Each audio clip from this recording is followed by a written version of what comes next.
नमस्कार मंडळी, अनिताज किचन रेसिपीमध्ये आपलं स्वागत आहे। आज मी तुम्हाला एक नवीन रेसिपी बनवून दाखवणार आहे।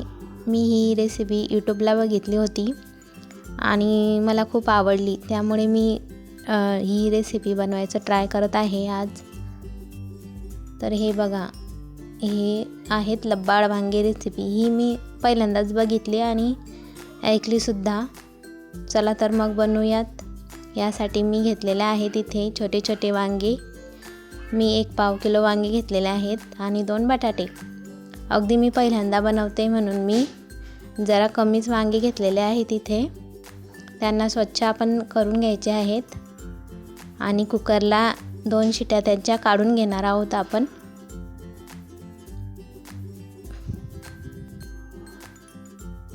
अशा प्रकारे कुकरला आपण 2 शिट्या काढून घेतलेल्या आहेत आणि आपले वांगे आणि बटाटे सुद्धा छान झालेले आहेत।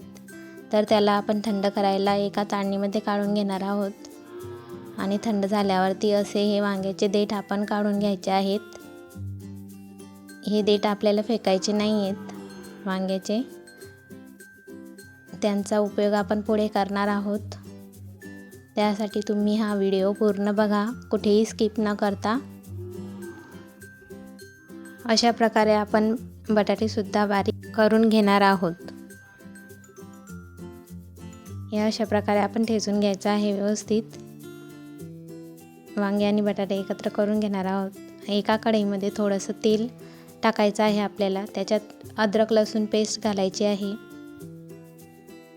आणि अद्रक लसूण पेस्ट चांगली झाल्यावर त्याच्यात आपण ही वांगे आणि बटाट्याचं सारण टाकून द्यायचं आहे। त्याच्यात चवीनुसार मीठ, हळद, लाल तिखट, गरम मसाले असे मसाले आपल्याला घालायचे आहे। धने पावडर, जिरे पावडर, आपल्याला जे आवडतील तसे मसाले आपण याच्यात घालायचे आहेत।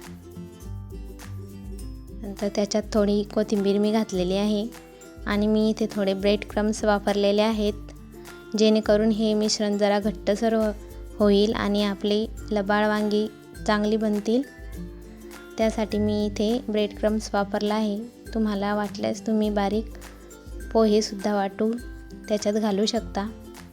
आता इथे मी त्याचं सारण बनवण्यासाठी 1 मोठी वाटी बेसन पीठ, त्याच्यामध्ये हळद, मीठ, धने जिरे पावडर तसेच थोडासा ओवा मी याच्यात घातलेला आहे आणि चवीपुरता मीठ, तशी थोडी बारीक चिरलेली कोथिंबीर आपण घालायची आहे याच्यात। मी याच्यात थोडंसं तेल गरम करून घालणार आहे आणि सर्व एकत्र करून आपण थोडं थोडं पाणी घालून हे पीठ आपण भिजवून घ्यायचं आहे। जसे आपण भज्यांसाठी भिजवतो त्या प्रकारे आपण भिजवून घ्यायचं आहे। हे जास्त पातळही नाही करायचं।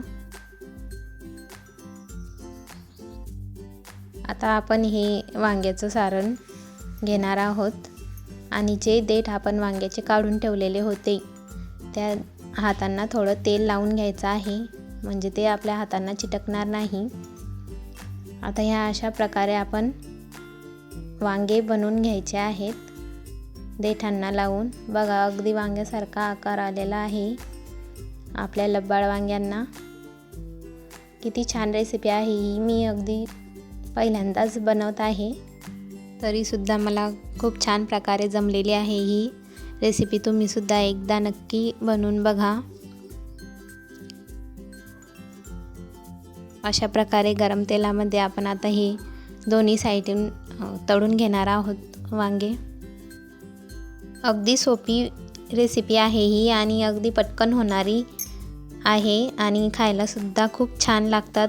तुम्ही एकदा नक्की बनवून बघा घरी आणि रेसिपी तुम्हाला कशी आवडली ते सुद्धा कमेंटमध्ये सांगा आणि रेसिपी आवडल्यास चॅनलला नक्की सबस्क्राईब करा, लाईक, शेअर, कमेंटसुद्धा करा।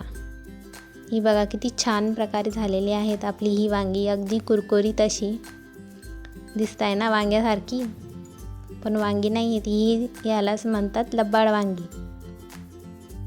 ही वांगी तुम्ही चटणीसोबत खाऊ शकता किंवा चपातीसोबत खाऊ शकता।